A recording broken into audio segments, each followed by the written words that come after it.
All right guys, welcome to the final lesson in this tutorial. We've taught you so much throughout this tutorial, but in this final lesson, we're going to take everything that we've learned and we're going to put it into practice by taking you on a real job. Patrick has a friend who's recently opened up a new bar in Charleston, and we're going to film a commercial for this bar. Right, and this place just opened, I think 2 months ago, so neither one of us have actually been into this bar. I've never seen it. And I'm almost envisioning that this might take multiple sessions, because tomorrow we're gonna show up very early, like at noon, and I imagine we're just gonna shoot a lot of interview footage with the owner, and then maybe like the chef or the bartenders, anybody else that we can get on camera. But the place might be really empty because it's noon at a bar. So I also imagine we may have to go back either on a weekend night or something where there's like a game or a band or an event and capture footage of the place packed out as well. Yeah. Let's get all this packed up, and then tomorrow we'll head out to the location and take you guys along with us. Let's do it.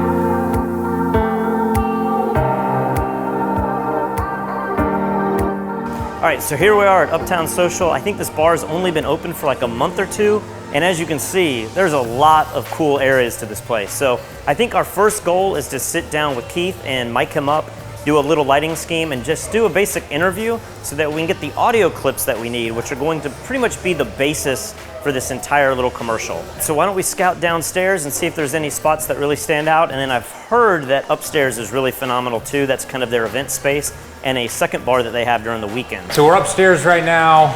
The AC is not on, so it's miserably hot up here. It looks cool, and the issue that I have with downstairs is the bar is open right now. I thought it was gonna be closed. There's not many people, but maybe we could get them to cut the music off. We gotta get them to cut the music off, but there's also people talking and they were kind of loud. There's like TVs and a bunch of lighting issues. So we can do it if we have to down there, but up here is kind of cool because we have our own space and it's more quiet. in control, right? But we gotta get the AC going. The picture I saw online, like this looked really awesome. Really? Like you think you'd put them like out in the middle and then shoot shallow? Yeah, get some shallow depth of field back there. I mean, there's some nice natural light coming through those doors. The issue that I have with the bar in here is that it's got that reflective mirror thing behind it, which is completely unusable if we're gonna use this natural window light. So we'd have to shut these doors. I kind of like the look of this bar more, but do you disagree? I mean, it just depends. Like this one's very airy and bright. And you do have this TV that's being reflected in that mirror. That's a good point, yeah. This bar, I feel like, has more character, but it's also got a lot more natural light that we can't control as much. So if we want to make this moody, that's going to be difficult. If we want to keep this bright and airy, that's going to be easier. Let's take a look downstairs and just see if there's anything else to consider. So as you can see down here, we're having trouble. There's actually people using the bar right now. So we can hear them, we're going to be able to see them. And I definitely don't want the bar to look like it's in service but empty, right? Yeah. I want it to be totally empty, or I want it to be totally jam-packed full. So we're gonna have to come back another time when it is jam-packed full to get B-roll. But today I really just want to focus on detail stuff in the interview. So let me tell you what we're thinking here, and then maybe you can give us some ideas as well. But the basic premise for the video, I think we're looking to make like a 30-second, 60-second video just on that kind of sells like the main points why somebody would want to come here. Sure. I think we want to do an interview with you first of all. Sure. And then once we get kind of the key components of the interview, then we will shoot all the B-roll to go over that interview. Great. We were just upstairs. It seems like that's probably the best place to do the interview just because it's quiet. Sure. Do you have AC that we could turn on up there? Yeah. That would be great. Yeah. So I think that's probably the first plan is we're just going to go up there, we're going to get lights set up and everything, and then we'll just come get you in a little bit. Yeah, that's fine. All right, so I say we set up in your favorite room first, Patrick. We'll just give it a try, and then maybe we can grab the camera and just kind of move it in here and see which one looks better. But I think what we're gonna have to do is shut this door to stop that reflection, and then let's push this back a little bit. Okay. So why don't we just set up one camera and actually frame it up and have a working file that we can see. Can you see power anywhere? There's power way up here. We didn't bring many power strips. So I'm noticing now that we still have that same reflection issue, and now we're introducing our own super hot reflection. If you angle the back towards the background. Bring that light and then turn it. Yeah, that's not bad. Like you could point it over at him now. So I'm gonna just take a quick little test video that you guys can see. And obviously we still have the kicker light in the frame, and we have David creeping in from the left. We have a fan on the bar that I wanna remove. And one of the framing issues I had was there's this huge bar in the back on the bar where all the taps are connected, and I thought it looked kind of distracting, but now that I see it, I think it adds a cool element. And we have the TV that's reflecting that actually gives a little bit of motion in the background, which I really like. I'm gonna see what Lee's thoughts are on this. I'm afraid the TV bothers me. You don't like the TV? I do not like the TV. I mean, that's easy, just turn the TV off.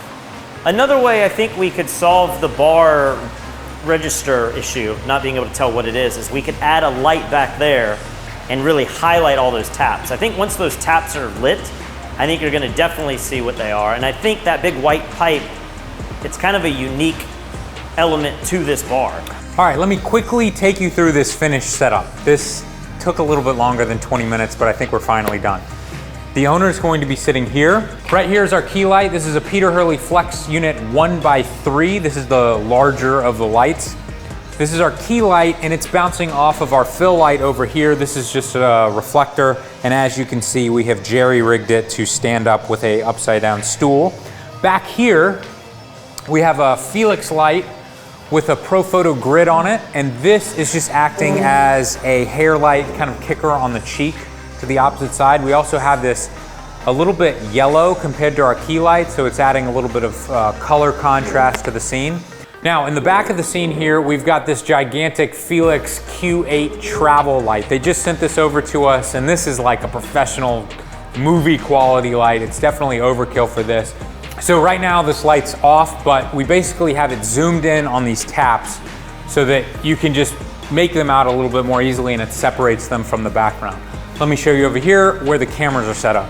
So this is gonna be our A camera here. We're shooting with a 70 to 200 millimeter equivalent at 2.8, which on this camera is approximately a 5.6 aperture, but we have him pulled off the background enough that I think we're gonna get some nice shallow depth of field, and we're gonna get some separation there that'll look nice.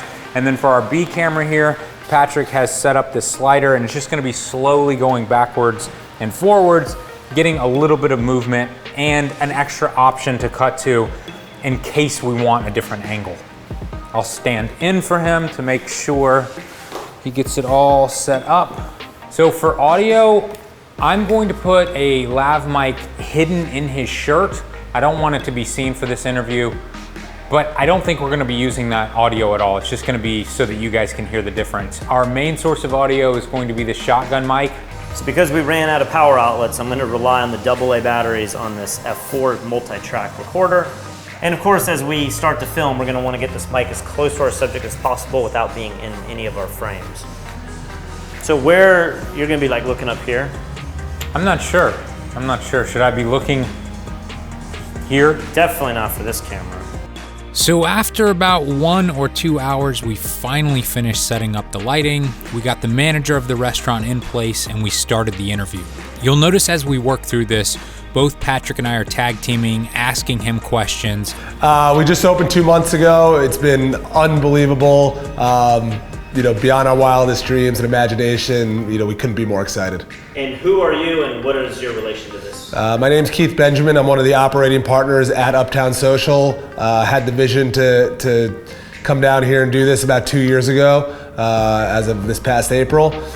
Came down with... Usually the best statements end up being something that we weren't planning on or we could have never scripted. So we're going to try to get him to say a lot of different things and try to pull emotion out of him. We were just kind of trying to do something that would touch on all aspects of really dining and nightlife. You come in.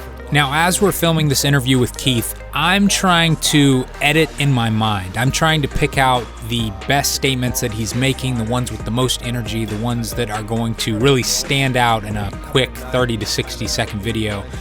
And I'm trying to make sure that what he's saying is going to be editable, because you'll notice that he is saying ums and he's pausing and he's making mistakes.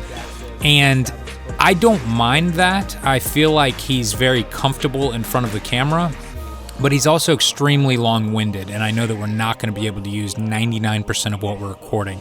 So I'm just keeping an ear out, and if he says something really good and I feel like he kind of stepped over himself there, or he changed directions mid-sentence, instead of telling him to, hey, say that one more time but say it this way, what I try to do instead is ask a similar question that's slightly different that will get him to say a similar response.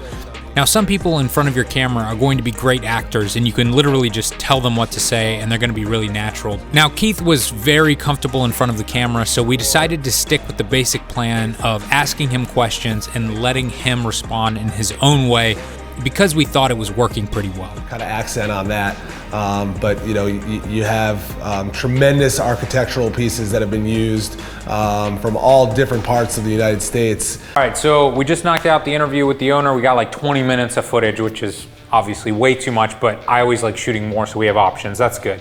He's about to get the sous chef, and we're gonna get him to just say a few things about their pizza and how they make it. I'm thinking just to have something different, let's go into the other room, but let's not set up any lights because I don't want to be here for another hour. So I think that this looks really nice. Yeah. And this is perfect. I mean, there's like a white building right outside here that's just reflecting super soft light out of this window. So I think if I just sit right here and we can set up a camera right there, we're going to be able to get a shot naturally lit. And it's going to take about 2 minutes to set up rather than an hour. So one thing I like about this shot is that you have the light from your left kind of giving you a kick, and then the light from over here on your right, left side of the frame looks really nice. And then we've gotten rid of the mirror, which is just showing all these exit signs, which I don't think we want in there. So and we haven't used a single light. I know. Now, this room's a little bit smaller. It's a little bit more echoey. It's got hard walls. There's no carpet. There's no window coverings at all. So I'm gonna put the lav on him, and we may actually have to use it because the echo that's bouncing off these walls tends to sound worse sometimes on the shotgun mic. So we'll have both to choose from. All right, tell me who you are and what do you do here? So my name is Alec Grotman. I'm the sous chef at Uptown Social. We just opened about 2 months ago, and I make a lot of pizza every day. The sous chef was also incredible on camera. He was very concise with what he was saying, but it also had a lot of emotion to it, and he was able to answer the questions fully without going on and on and on. So I was very excited with the footage that we got of him, and I knew that we were going to at least be able to put him in the longer cut of this commercial. And then tell me about the pizza. What makes your pizza special here? Everything. When we were coming up with our pizza, we went through a dozen different kinds of pepperoni, a dozen different kinds of tomato sauce, just to nail down exactly the product that we were looking for. All right, so we just got 2 interviews done. That took a little longer than I thought. Well, he was fantastic on camera. I mean, I don't know how long of a take that was. It was like 2 minutes? 2 minutes? Yeah, that was awesome. So and it's good that we'll have somebody else to cut in if we need to. Right. I don't know that we're gonna use him. I don't know how deep we're gonna go down the food rabbit hole. Right. But it's nice to have options because I don't wanna have to come back here and set up mics again. So now that it's about 4 o'clock, the kitchen's really starting. We need to start getting B-roll of the bartenders, the food, the prep, people coming in. What is your thoughts on this? Why don't one of us just focus on getting the shots, and then I'll bring the little LED light panel that's just battery powered, and I can kind of light the pizza and stuff as he's making it, and you'll just be shooting from the opposite side, and we can get this stuff a lot faster that way. So basically, one person shooting, the other person lighting. Yeah. And then we're not in each other's way, and we know every single shot that we take. Yeah, we'll have another camera there just in case, but I think for the most part, we're probably gonna be in pretty confined area. So if we can work with a battery powered light, it'll probably make things easier. Now, as you can imagine, most industrial kitchens are not the prettiest places to shoot, but if you just zoom in and you show just the food you're working on or somebody's hands working on food, you can make an ugly place like a kitchen look really, really nice because it's all about the food. Yeah, so this light from behind really makes the footage look much more dramatic. Yeah, almost all food shots are lit from behind. Yeah, go for it. Got it? Yeah.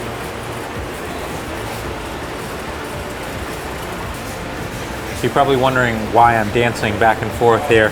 I'm trying to get some motion here. I'm shooting at 120 frames a second right now, so we're gonna slow this down a lot. And so all of these movements from side to side will look nice and smooth. And all I'm looking for is like 1 second of good footage. Sometimes with 120 frames, you actually want to move faster than you think.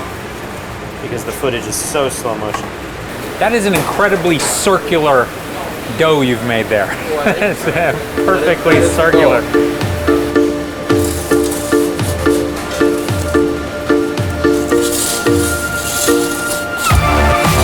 I'm having to manually focus everything, so what I'm gonna do for this shot is I've just pre-focused on the pan where he's going to set the pizza.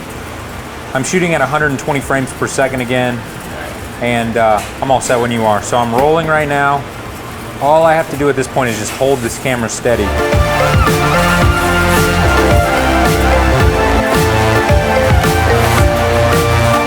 Oh, that was a good shot right there. I'm gonna zoom in just a little bit right here. Can you just sprinkle a little bit right in the middle for me? Go for it. Perfect. Awesome. Let's take this out and let's get a couple of shots of this by the bar, and we'll be right back in a second. So right now we're just trying to get a variety of different shots with the pizzas on the table, shooting down, shooting from the side, getting the flag in the background, shooting it on the bar, spinning the pizza, pulling the slice off the pizza. I don't know how much of this stuff we're actually gonna use, but it's all about options. So they just made us a General Tso's chicken sandwich very quickly. And so I wanted to get this shot of the food kind of in the environment with the bar. So the thought here is to have a lot of movement in the light, just to make the light kind of the star or the... Yeah, you know, if the shot's totally stationary, it's kind of boring. Yeah. So I'm just trying to... I could actually use the bar as a slider. All right, we have to have a second of footage there. All right. Let's eat this. I'm glad we chose a restaurant to film this for. You don't want a bunch of beer? That too. But if we had done a commercial for like a funeral home, wouldn't have been as good. You wouldn't want to taste that. Yeah, we're gonna take it and put it on a table. Thanks so much, man. Appreciate everything. Yeah, so this shot's got a lot of steam coming off of it, which I think looks really cool backlit. I'm faced with like the challenge of worrying, the steam looks cool, but can you read what the food is? So if this shot just shows up really quickly, maybe it's enough to say those are chicken wings and you just saw them prepped, but I kind of like the shot up here because this is like a little more traditional what you would see. Let's taste test these, make sure they're good for the customer. We then moved on to the bar to shoot different drinks, and we used the exact same technique. We just used that simple little LED light panel, and the shots ended up turning out great. Okay, go ahead and hold that. Let me get a good focus here.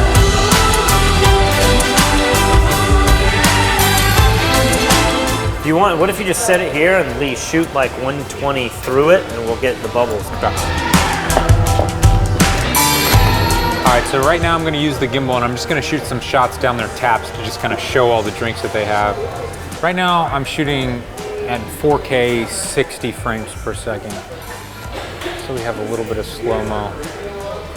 So while the bar is still empty, I'm just gonna go around with the telephoto and just shoot detail shots of some of the signage that they have, any kind of little details that make this bar really stand out. But first I'm gonna finish some of this beer.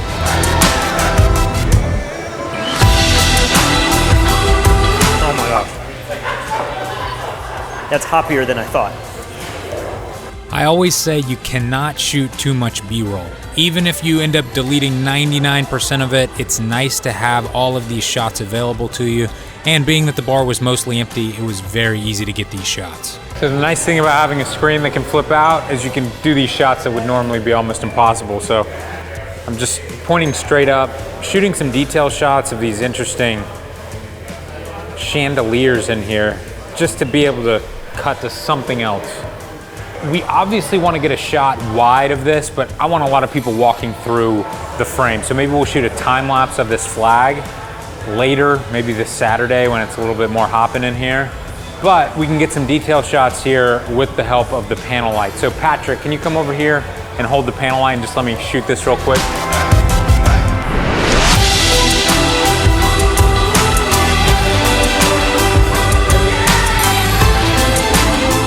All right, so we've just packed up everything. We're about to head out. We filmed the 2 interviews in the 2 private event spaces. So now that we've got it cleaned up here, I'm just gonna grab a couple clips with the gimbal, just kind of pushing in. I don't know that we're gonna use this, but might as well shoot it since we're here. We're also getting some really nice natural light coming in that's not gonna be here at night when we come back. All right, now I have to shoot this other room and not get myself in the mirror. I have to duck a little bit. So we've wrapped up filming. We've now been here for right about 5 hours. A lot of that time we were eating and drinking. Of course, we had to test out the food. I think there's a lot to take away from today. If you look at how much time we spent setting up that first interview with all those lights, I think it looked okay. Still wasn't a huge fan of the background, but I think the lighting looked pretty nice. But then notice the second interview that we did, we literally set up in 2 seconds. We didn't have a single light on it. And I think it also looks really nice, maybe even better. Then, if you look at all of the other B-roll that we got, we shot a handheld, we used a little light panel, you know, we're just moving stuff around by hand. I used a gimbal just a little bit, but very little. I don't know that we used a tripod at all. Maybe right at the end we used the slider a couple times. But basically what I'm trying to tell you guys is it's very easy to assume that you can't do things because you don't have enough gear. But in reality, we didn't need anything more than that little panel light today. It's just that we brought extra gear, so we kind of wanted to use it. But then, as you can see, once we set it up once, we definitely didn't want to move it around and set it up again. So everything else we did was very quick and easy. And I think if you look at this footage that we got, it looks really, really nice. You would never know that it's handheld and then, you know, my buddy's holding a light panel right out of the frame. It looks very professional. With these new cameras, especially cameras like the GH5 where you can just handhold stuff and it looks so stable, you can shoot natural light, you can shoot with a little panel light, you can do it instantly. And even if you're not gonna use the footage, you might as well shoot it. If it comes up in your mind, you go, maybe I'll get a shot of that. It takes 5 seconds. It's better to overshoot and have those options later. So at this point, I think that we've gotten everything that we can during the day. We need to come back at night. And we need to come back at a night where there's a lot of people here because we want it to look like this is a really successful restaurant and bar. But at this point, the hard part's over. We'll come back in a few days and knock out the easy stuff. All right, it's Friday night. The sun has just set. We're heading back into Uptown Social to get all of the night shots that we need. Hopefully it won't be too loud and we'll be able to tell you guys what we're doing as we do it. All right, so I'm up here on the patio, and my thought is I'm gonna just go around for the first like 20 minutes and just get some slow motion video of everybody having a good time. Now, I'm actually shooting on the Panasonic GH5S, and the S version is much better in low light. So even though it's a small sensor, it's gonna be much better than the regular GH5. At the moment, I just have the standard 12 to 35 millimeter lens, which is basically like a 24 to 70. And I'm gonna put the camera into 4K at 60 frames a second, and hopefully with a 60th of a second shutter, I'll still have enough light to be able to pull off some really cool slow motion. In order to do this, I'm probably gonna position myself next to TVs so that I have some nice light on people, but I'm just gonna kind of feel it out as I walk around. Now, Lee is actually filming me right now on the Nikon D850, and this camera is incredibly good in low light, but it's not the absolute best video camera. So he's actually limited to 4K at 24 frames per second. I think he can go up to 30 if he wants to slow things down just a little bit, but he's probably gonna do the same thing that I'm doing, just walking around, getting some nice shots, but his shots are gonna be real time instead of slow motion. So now that you know what cameras we're using, let's walk around and try to make this place look as good as possible and make it look like a happening place where everyone's partying. So like Patrick said, he was working on the GH5S. He walked around, shot a lot of handheld footage, and I think the stuff that he got looks great. For some of the shots, I did help him with a light panel, but for most of this shoot, we kind of separated, and he might be shooting upstairs while I was downstairs, and then we would switch just so that we could get different looking shots. Like he said, the GH5S was capable of shooting slow-mo, whereas the D850 that I was shooting on was not. So instead of shooting video, I really tried to focus on time lapses. At this point, we had all the footage that we would need for this commercial, so it was time to head back to the studio and start editing.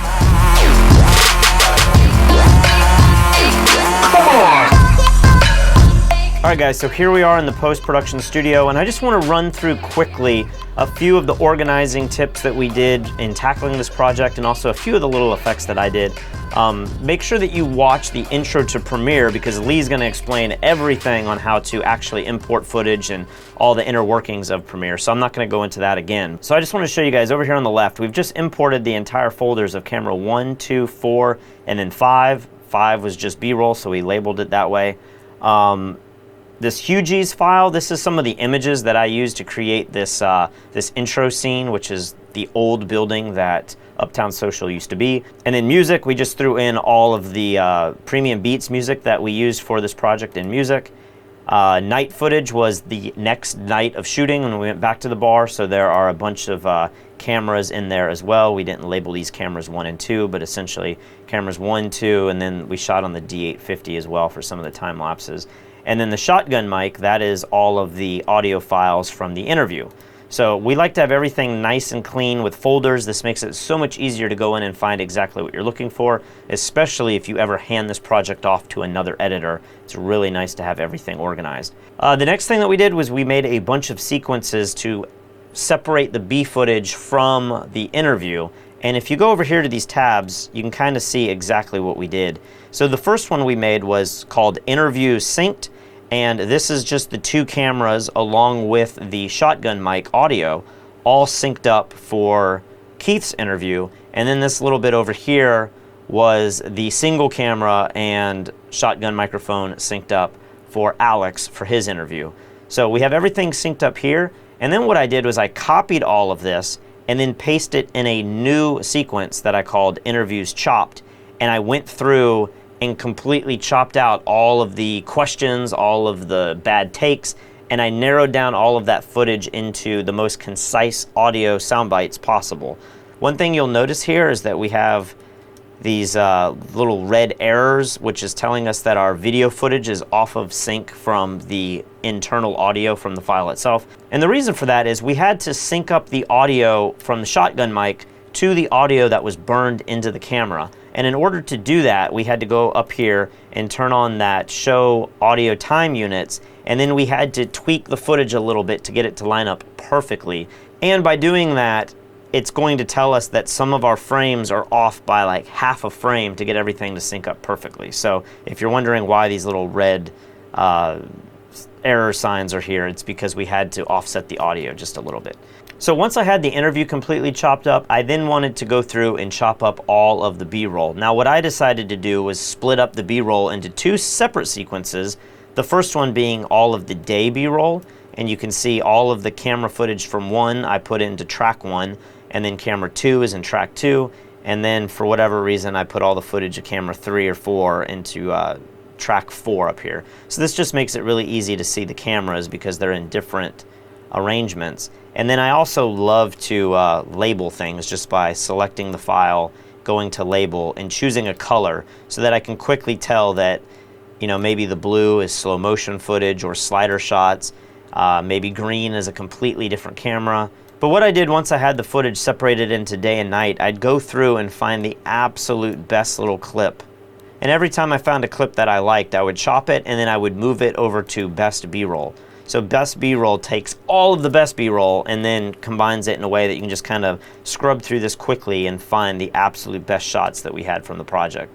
So that's how we organized everything. Now once we had all of these sequences done and organized, I then created something called Final Edit. And what Final Edit is it's the absolute best clips from our interviews chop sequence. And this is where I start storyboarding and trying to create a final commercial. As you can see, this is a little messy. I could probably clean this up a little bit more. But here was the very initial edit that I did. Benjamin, I'm one of the operating partners at Uptown Social. Uptown Social is located on Upper King Street, 587 King, in between Spring and Cannon. So the downstairs is open. And so I started piecing together things that I thought might make a good commercial, and then I realized I really didn't like this edit, but I didn't want to scrap the edit altogether, so I kind of started a new edit over here, which is what eventually became the final commercial. I threw in a bunch of different audios and songs and everything, and as you can see, this gets a little sloppy here, but you can see how much B footage is on top of just these basic interviews down here on the bottom. And then what I wound up doing was I wound up copying this edit.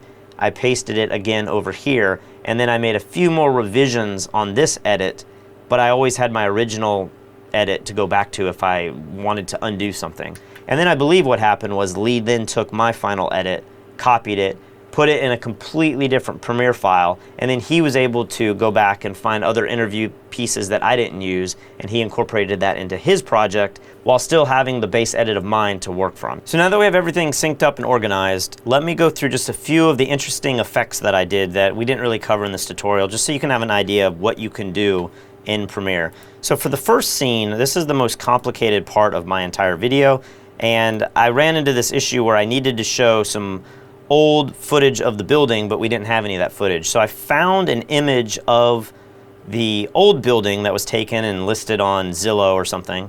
And I just took that image, I threw it into Photoshop, and I just added all the scratches and the dust. I made it black and white. I just tried to make it look a little more rustic in Photoshop. And then on top of that, I found a map of the city, and I just kind of penciled that in with a mask in this white space that was kind of boring.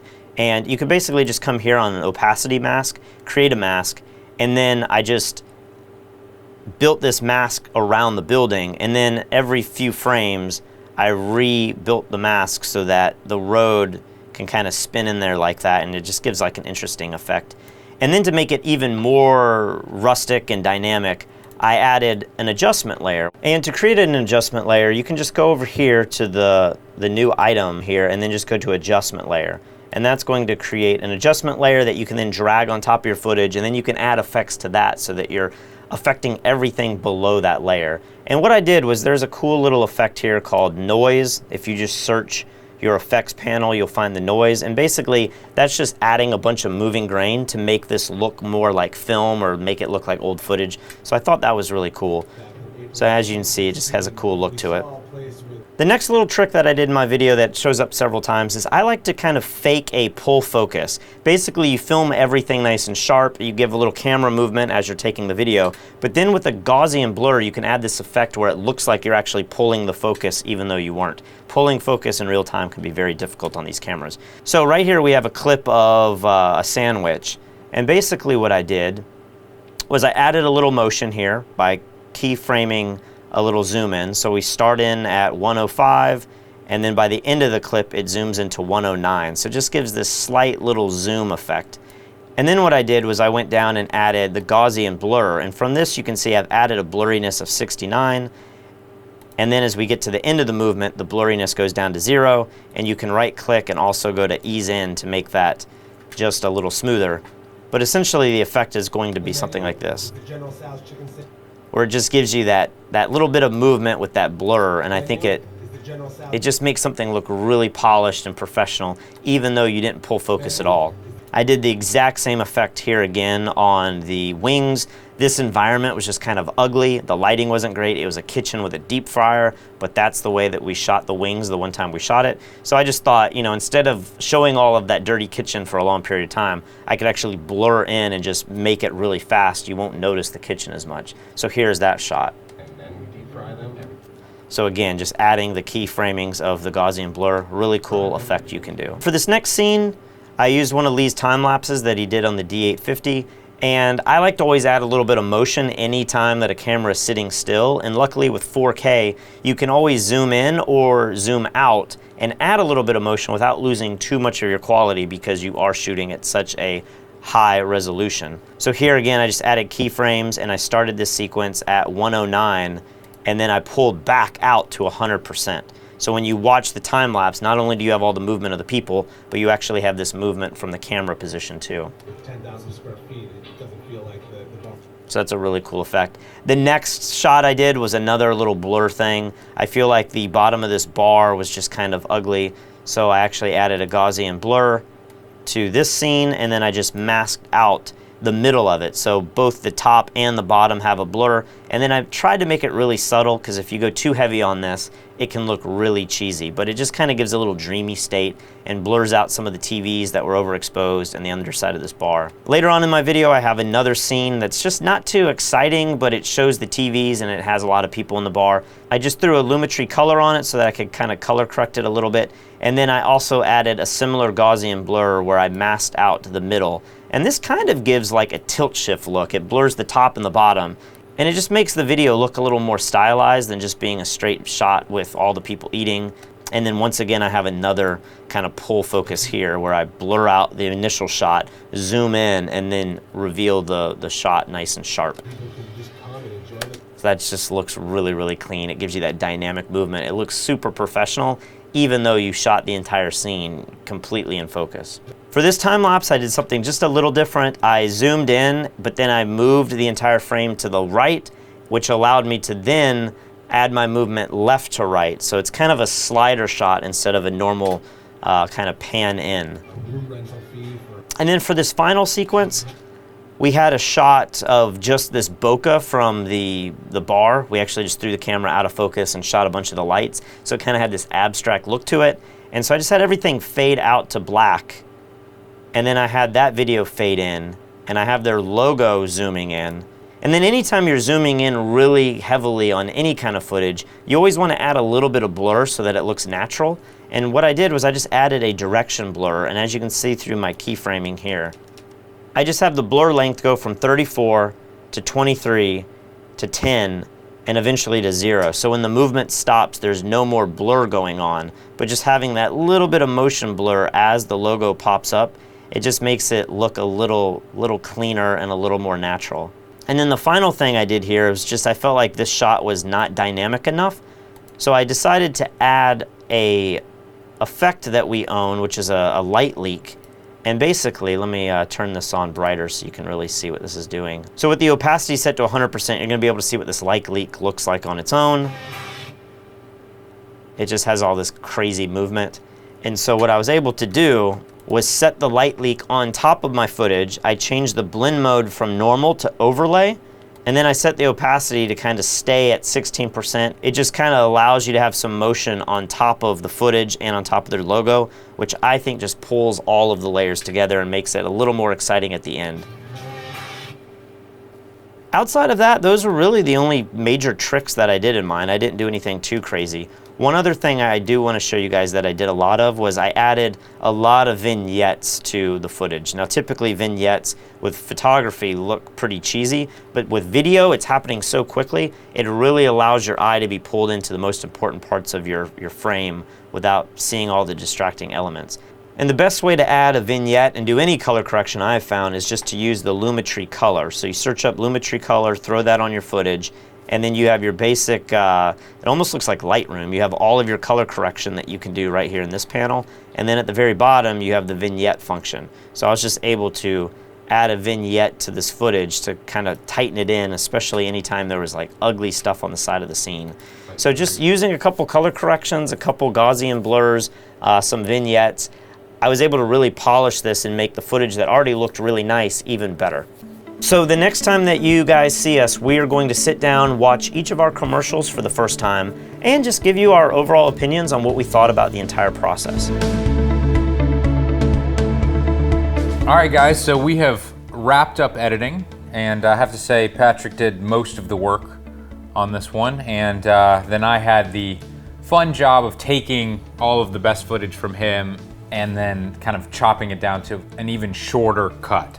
So let's go ahead and we will first watch Patrick's cut and we'll talk about it, and I'll give you my critique and we'll see if Patrick agrees with me. So I think going into this, we had like a kind of a goal to keep this less than 2 minutes, or ideally 30 to 60 seconds. Yeah. I had a really hard time sticking to that time frame, so mine wound up being what, 1 minute and 43 seconds. So mine's definitely longer than yours, but I think they both serve kind of different purposes. Like this you could probably put on your website. Yep. And for 1.5 minutes capture somebody and say like, oh, I totally get what their restaurant bar is about. Yeah, and this type of editing where you first do a long cut and then you really trim it down afterwards for a shorter, like 30-second cut, makes things a lot easier, and the client is gonna love it. I don't think we've ever run across a client who goes like, "Don't give me the long version. I specifically asked for the short version." They'll go, "Oh, great, 2 versions." And what's interesting about this is we did a lot of interviews with this owner manager, and in my edit that we'll get to in a second, he barely got to say anything at all because it's so Did short. you use all the same audio clips that I did, or No, so not at all. you even used a different dialogue? Oh, totally different. Yeah. So let's go ahead and watch yours and see how it looks. When we saw what is formerly known as Hughie's back in April of 2016, we saw a place with tremendous character and history, and we wanted to pay homage to the roots of Charleston while also really building on the experience that we've had building 8 locations in New York and 2 in Chicago. The challenge coming to Charleston was knowing that we were truly coming to a culinary mecca. So we knew that we had our work cut out for us. When we were coming up with our pizza, we went through a dozen different kinds of pepperoni, a dozen different kinds of tomato sauce, just to nail down exactly the product that we were looking for. My absolute favorite item on the menu is the General Tso's chicken sandwich. It is a can't miss. Our wings are fantastic. We brine them for 24 hours and then we smoke them and then we deep fry them. Everything is made from scratch. There isn't one sauce that comes out of a jar in this restaurant. Our dream when we came to Charleston is to be a neighborhood spot. And it's funny to say that because when you're 10,000 square feet, it doesn't feel like the bar on the corner. But I think that it really kind of does feel like the bar on the corner.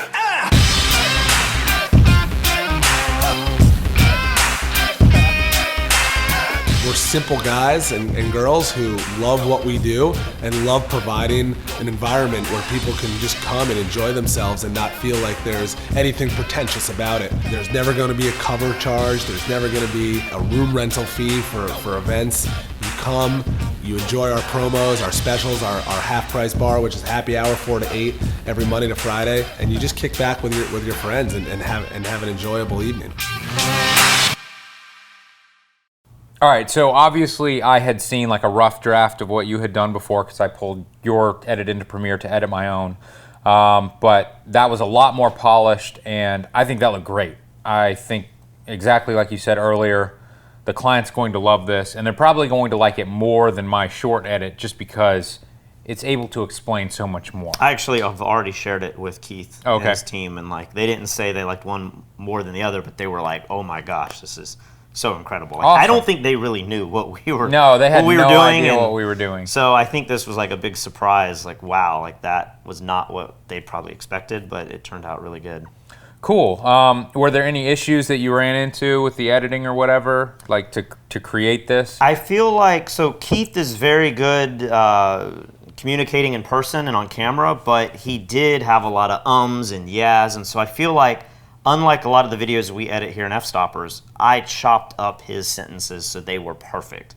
Anytime there was an or I would chop any little phrase out of that to make it as concise as possible, and then I would ramp up the audio from like -60 to 0 at the beginning and have the music loud so that when you watch it, I don't think you realize it's chopped up. I have to say, I did not notice a single chop in what he just said, so well done with that. I think especially when you watch interviews like on television, if you see like 60 Minutes and you really just listen to what's going on, they are chopping those interviews like crazy. Yeah. And so I think you really have to get good at that if you're going to make something concise like this, because you might get the great opening line here and then 10 minutes later he says the perfect thing that when smashed together is the point you needed.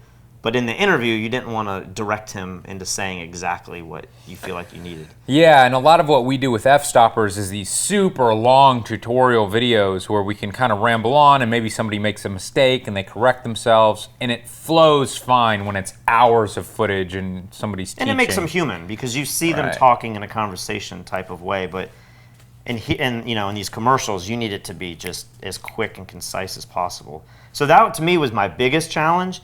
And then I think the kind of attached to that idea was just the bigger concept of which direction do you want to go. Because you can see with my edit, I kind of started with this historical element where that opening scene, I found an image of the old bar that it used to be 5 years ago, and I tried to make it have a look, and the story went from we acquired this property and we wanted to keep the history and play up on the Charleston, history and all of that element. Coming up with that thread and that storyline for me was the hardest, because I initially went with, I'm the owner of Uptown Social, here's our hours, here's where we're located. It was like this very digestible thing. Yep. But then as I started to think about it, I was like, all of that information would be on like the Google page for that business. Right. So coming up with the story on what do I want him to say? Do I want to talk about the food? Do I want to talk about the mixed drinks? I didn't talk about the cocktails at all. Do I want it to be all about the party, or do I want it to be about the neighborhood bar where you can get food and drinks? Like that to me was the absolute hardest part, was figuring out that storyline. Yeah, we had so much interview footage to cut through where he's speaking very specifically about like, we have this drink called this that has these ingredients. And it's just And it's too like, long. yeah, that's maybe kind of interesting, but if somebody has 30 seconds, 60 seconds, 2 minutes to watch a video and they're trying to decide on what bar they want to visit, they're not going to go because you have like one drink, unless it's some world famous thing, right? Yeah. They're going to go because of the story of like, what did this place used to be? Like, how much time and money and energy do you put into this place every night to make people feel at home? Oh my gosh, look at all the detail that went into making the food here and how inspiring the food is to these people who work here. Wow, they really take their job seriously. And so I think you did a good job of, instead of just kind of stating the facts, it sets this mood of like excellence and professionalism and fun. Yeah. And I think that's a lot more important. Another thing that was really difficult was there were so many anecdotal stories about where we get the shrimp for the shrimp tacos and the history of the shrimping business in Charleston. And we got this pizza chef from Brooklyn to come down and teach us how to make the pizza. But at the end of the day, it was like we didn't have any footage of the shrimp tacos, so none of that footage could be used. So I'm also thinking about what we have footage of. And then the pizzas was like a huge thing, but you have to really narrow that down. And luckily we had, the sous chef to put that interview in. So I don't know, there's just a lot of little things that you need to think of the day of shooting, try to get as much food covered, or if they say something in the interview, make sure you get footage of that. Or when you get back to the editing process, as you're editing, you might say all the taco and the shrimp stuff has to go out because I don't have any footage of it. Right. And that's why my opening scene was so difficult, because I played this clip about the history of the building, and there was no footage to didn't pull have from. that, So right. I had to kind of make up some footage with the opening sequence. Well, I think you did a great job. I think they're going to love that. And like you said, they'll probably put that on Facebook. They'll probably put that on their webpage. Something else that I noticed that you did that we don't do very often is you had a lot of music changes. Yes. Very, very rapid music changes. Just a few seconds of a song that then changes into something else. And normally, it's probably just because I'm not like the best editor in the world. I don't like doing that because it like opens up this can of worms of what's possible. Now you can do anything. Yeah. So I like choosing one song and saying like, this is the vibe for this video, and I'm like going hard on this vibe for the whole thing. You started out with this vibe of like, here's a little history lesson, to boom, party time. Or I guess it went from like history lesson, food to party time. Right. And I thought it was very well done. And the reason I think I needed to do that was simply the length of it. Even at 1 minute and 40 seconds, we've all seen, like, this is essentially a commercial, and most of us are just immune to just not watching commercials. So to keep your attention for that full minute and a half, 1 minute and 40 seconds, I felt like the music really pulled you and brought you back in. That was another challenge, though, is there's so many directions you could go. You could go sentimental with the history, but maybe that's not exciting enough at the beginning. And then that party mode, you could go super modern and dubstep, and it might just be too much, Or you might put music in that really doesn't capture the vibe of that restaurant. The first song I used, if I extended that out, it started to make it feel like a steak restaurant. It just had this like, outback feel, and I feel like it really pushed the restaurant in the wrong genre. So I didn't want to use that music too long. What I did was I grabbed like an early edit of your video. I brought it into my own Premiere document. And the first thing I usually do when I'm editing something, not the first thing, but if I have like the footage I'm going to work with, is I choose a song. So I just went through the library of all the music that we've purchased from Premium Beat, and I found a single song, and I thought, like, this is a good party vibe, high energy song.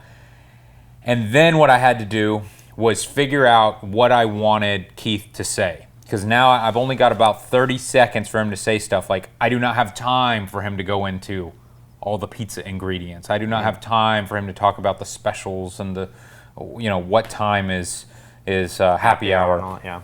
So I think I picked 4 things for him to say, 4 or 5, and I spaced them out so that I had time for the music to go up in between each one of his thoughts. So my thought was the video will flow based on the fact that, like, he's going to say something that has meaning, and then it's going to be a lot of fun and high energy music, and then the music's going to come down and he's going to say something that's informative. You've essentially like written a song with like a verse and a chorus. Yeah, that's how I edit most things when I can, especially like promo videos and stuff, shorter things. So let's check out mine and you can see what you think. We just opened 2 months ago. It's been unbelievable.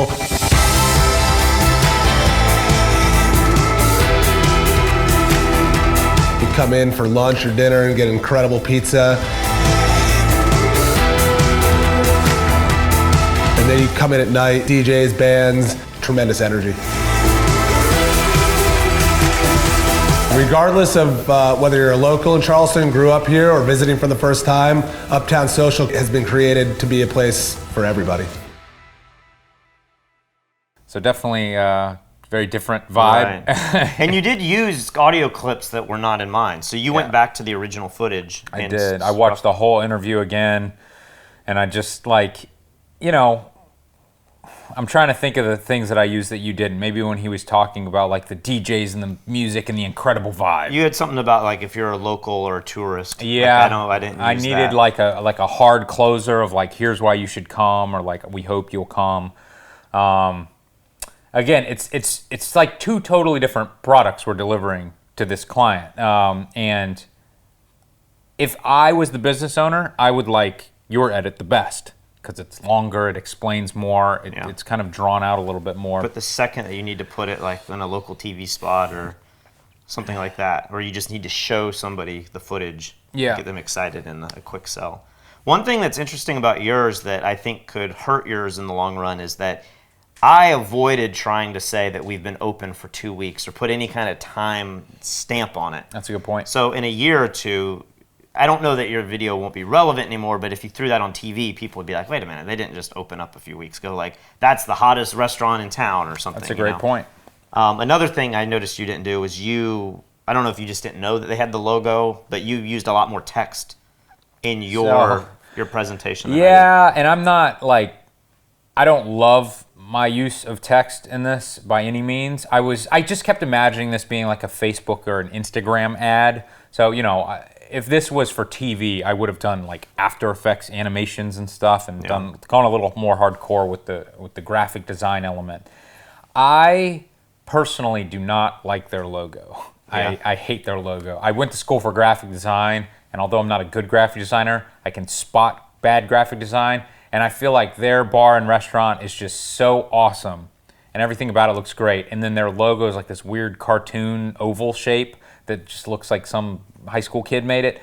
And so I was like, I don't want that in my video. I don't want that in my video.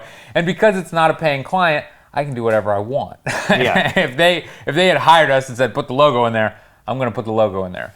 But that was the only reason why I didn't put the logo in there. I liked what you did with their logo. Like, you had some things going on with like Boca moving and the logo at the end. Yeah, so we actually own a bunch of these overlays, like film and exposure, film bleeds and stuff. So I put a couple of those over just to give it some interest, because I felt like that scene was just kind of boring. Yeah. And I think that really helped. And then I used, the first time I introduced it, I had this really cool shot that we took of the bottle caps. Because that was another big one that I struggled with, is they had all of these cool social media elements to their bar. The American flag was such a big story he loved to tell, but there was no way to chop that down And neither one of us got that into the commercial at all. Right, there's absolutely no way it could fit within 30. You know, if you're trying to sell people to come to a bar, like you wouldn't talk about one piece of art that's on the wall in 30 seconds. That would be a waste of time.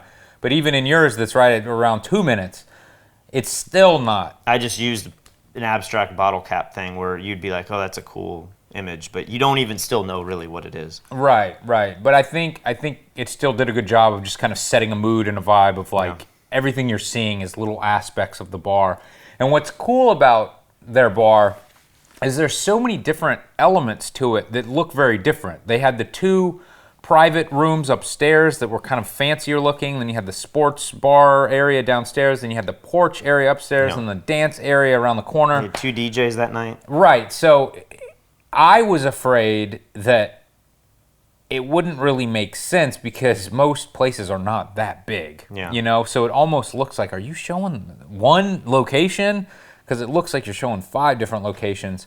But at least to me, being that I've been there and everything, I feel like it was done really well. And one thing that I liked about your video is you kind of, when he's talking about building it, you have all these empty shots that we got during the day. And it kind of felt like, all right, we're getting ready to open. Yeah. You know, and then you transition with the girl walking, you know, the waitress walking towards the back or whatever, and then boom, it's party time, you know, it's night, everybody's having a good time. And I thought that was a great way to show off these private rooms without, you know, you wouldn't want to go from party time to empty private room. Right, and so that was the worry I had filming that day, was that we're taking all these beautiful slider shots and jib shots and everything, and there's nothing going on. Right. And so you're faced with the dilemma: if you show no people in there, it looks empty, and how are you going to use that in the edit? But if you have very few people, it looks even more empty in a way, because it looks like there's nobody, there's a few people here. Right. I almost preferred the shots to be completely void of any customers or workers. So, Right, you want one or the other. yeah, and so it was nice doing it the way I did, where you show the rooms quickly and you're like, whoa, there's a lot there, the space is big, and then you show it filled full of, you know, the people later. Right. Were there any unforeseen problems did you check the audio and compare the lav mic with the boom mic, or did you see that like maybe our shot wasn't as good when we got it back to the screen of the interview? I know the slider shot, we had moved lights around so much that the light stands were in the slider shots, so I had to zoom in past them. But I found that I liked that angle just because it moved a little bit, and it just didn't seem as sterile as the straight on shot. I think you zoomed in quite a bit on the main shot. Yeah. So the interview shots with Keith, our main camera, I felt like it was a little wide, and it was showing the underneath of the bar.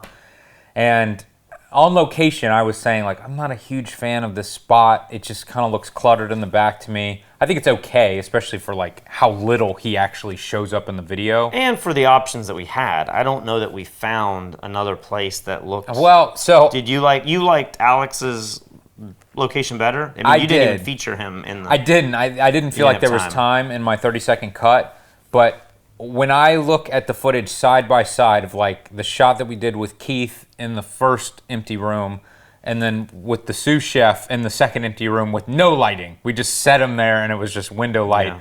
I actually prefer the second shot.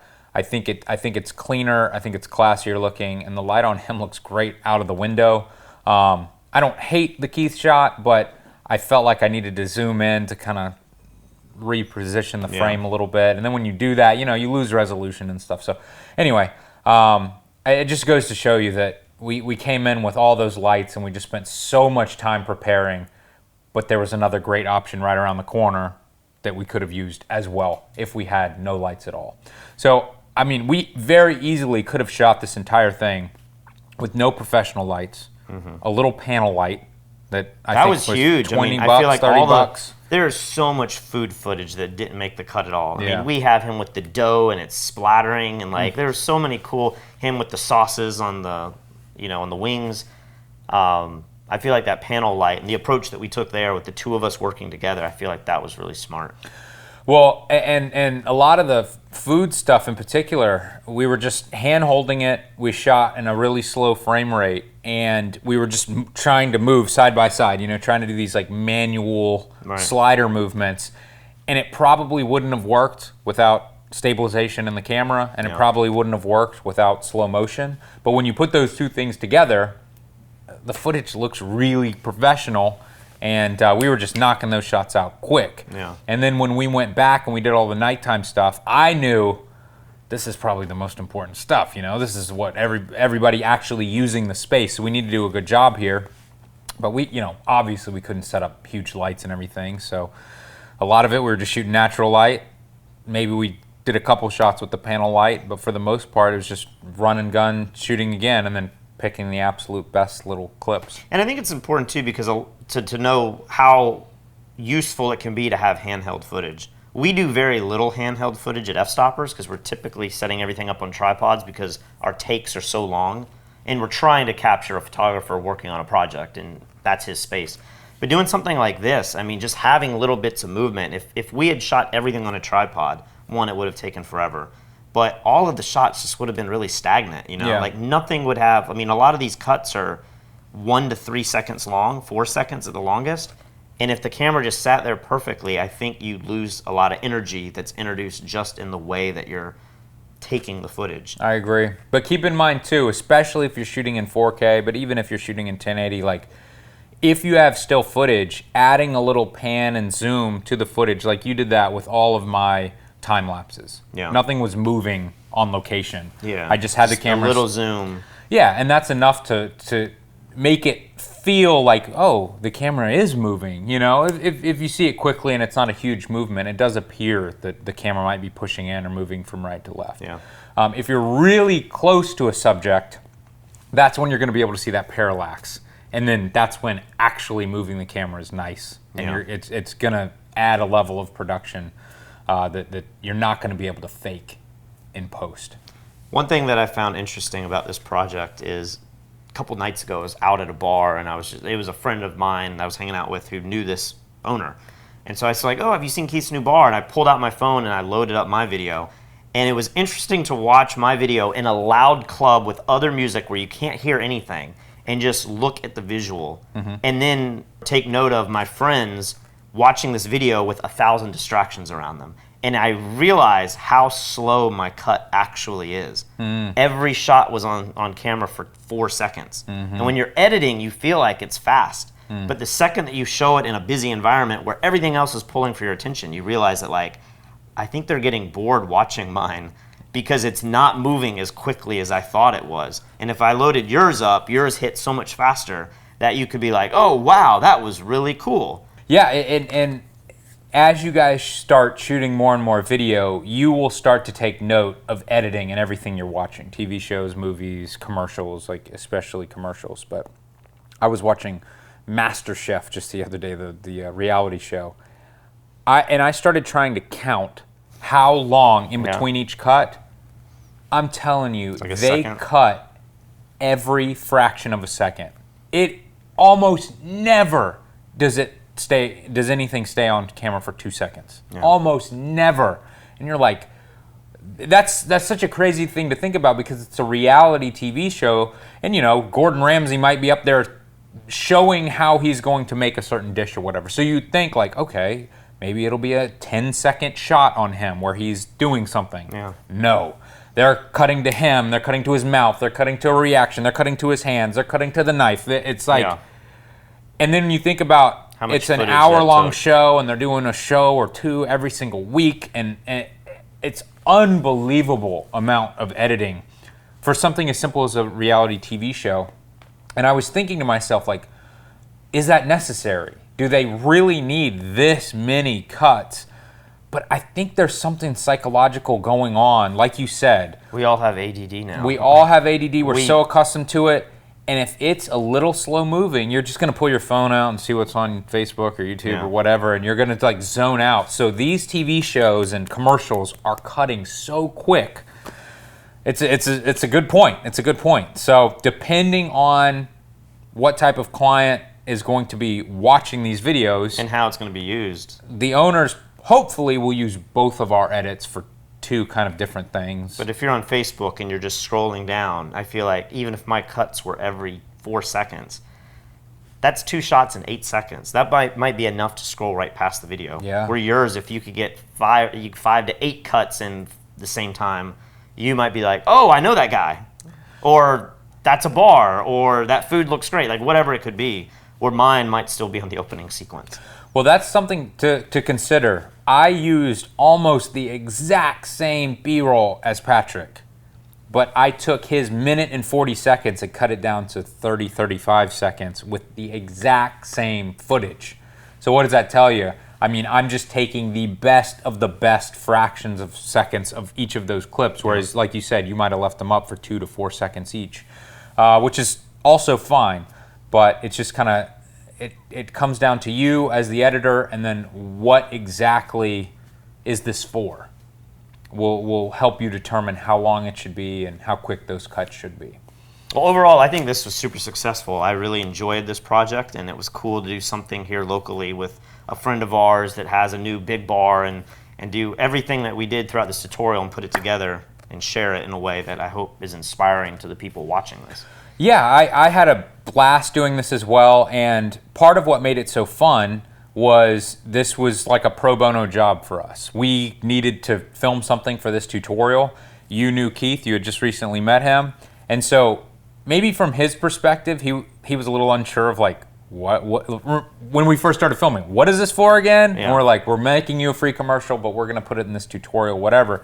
But I bet at this point, he's thrilled. Yeah. Like, oh, he's probably sending it to all of his business partners going like, holy crap, like I got a $10,000, $15,000 commercial for free just because I know this guy, it's awesome. And there was no stress from our perspective because it was our idea and we're the ones who were... We didn't have to answer to anybody. No. And I think it's also, and this happens with almost everything that we do, but I want you guys to understand this, is that you can go out and do the exact same thing. You can do 1 or 2 of these commercials for free and build up some amazing portfolio. And if you have 1 or 2 of these, it's going to be very easy then to go out and pitch it to a bunch of people. Whereas if you go to somebody and say, hey, I can make a commercial for you, and you show them something that wasn't up to your standard, or you have nothing to even show, it's going to be very hard to ever make this a business. I know, I want to hit this point home. If this is something that is important to you, if you want to do this for a living, or if you're maybe a photographer already and you're thinking about getting into video, I think too many people just expect the money to pour in. Like, because I say I'm a videographer, I should be getting hired for video jobs. Well, that's not how it works, you know? People need to see the value before they're willing to spend the money. And if you don't have the portfolio, don't just shoot some crap of your friend or girlfriend, like spinning around at the park. Like, everybody does that, or like a video of your dog playing catch. Like, do that when you're testing your camera, but don't put that stuff online.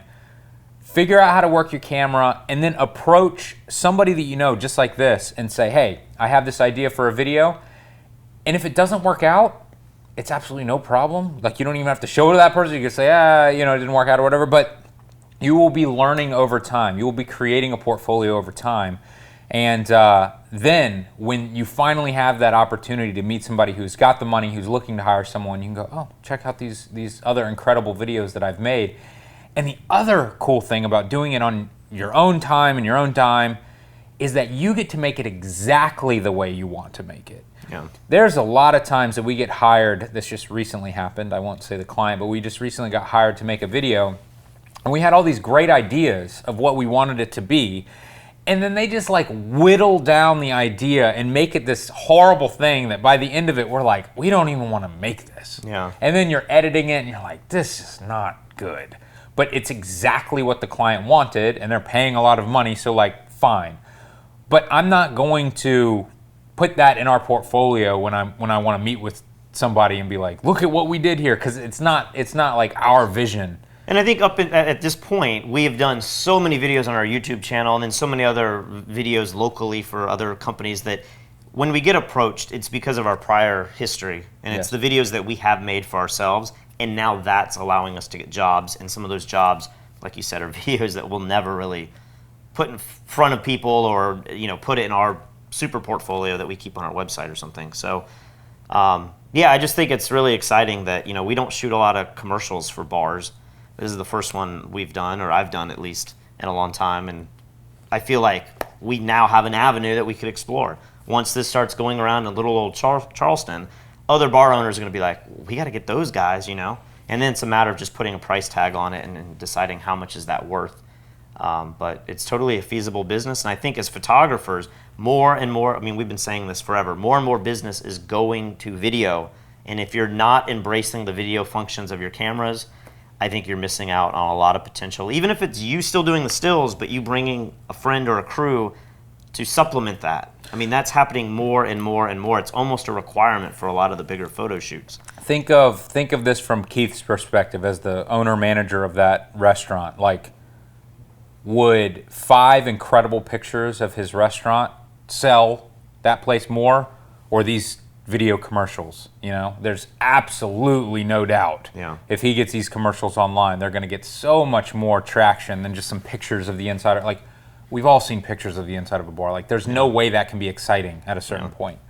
And I know from watching the local spots on TV, there are some horrible videographers doing really bad commercials of the same bars on King Street. Yeah. And I'll see these ads and I'm like, the editing just wasn't that good. Like, they just haven't stepped up to the level that they need to be. And so I feel like if you produce something like this, suddenly you could be the hot commodity where they're like, we got to get that video team, because that was so much better than the competitors. And we're walking around with handheld cameras. Like, imagine if the budget was $30,000 to make a video, and it's like, boom, now you come in with the team and a grip, and you're actually making each shot perfect. If you had time to slow down, you could exponentially raise the level of production value. We wouldn't have the pizza going in the air with the incandescent lights. Right. We would have shot that 10 times and had a better shot than the ones that we wound up with. Exactly. But for what it was, and how quickly we were able to shoot it and deliver it and everything, I think if a client paid $5,000 to $10,000 for that, I think they would be very excited. And then from our perspective, it took us, I'd say, maybe 8 hours to film it all, and then editing it. I don't know how long you worked on your edit. I'm sure much longer than I did mine. I really refined a lot of the shots, but once we got through the interview, I would say that could have been done 2 full days of work. 1 day of shooting and 1 day of editing. Yeah. And then maybe you have a couple revisions if we had to go down that path. But this could be a 2 or 3 day thing total. And if you could get 5 or 10 grand out of that, you just shoot a few of those, one a week, a few a month. You'd be doing great. You do 1 a month. It's just like a supplemental thing. So I think it's really cool to see how. For me, it's just a nice break from photography. I really enjoy doing these projects. Mm-hmm. I agree. Well, guys, that wraps up this entire tutorial. I hope that we have answered all of your questions. Obviously, you're going to have more and more questions as you go, but I think at this point you should have the fundamentals down. You should know enough about video and editing to do 99% of what you need to do, and anything else that you might have a specific question about, you could easily Google or watch a YouTube video or whatever and have that answered. But our goal for this was to take photographers and people who already have cameras and who are probably already good at lighting a scene and know composition and stuff like that, and just show them how easy it can be to move over to video. And hopefully we've done that in a fun and entertaining way. So definitely upload your videos to YouTube. If you have an F-Stoppers profile, you can actually embed YouTube videos into your portfolio. I know most people just put pictures on there, but you can do videos as well. There's also the F-Stoppers community and groups. You can upload, your videos to that as well. We'd love to see what you're actually working on, and it's exciting to see photographers make the jump.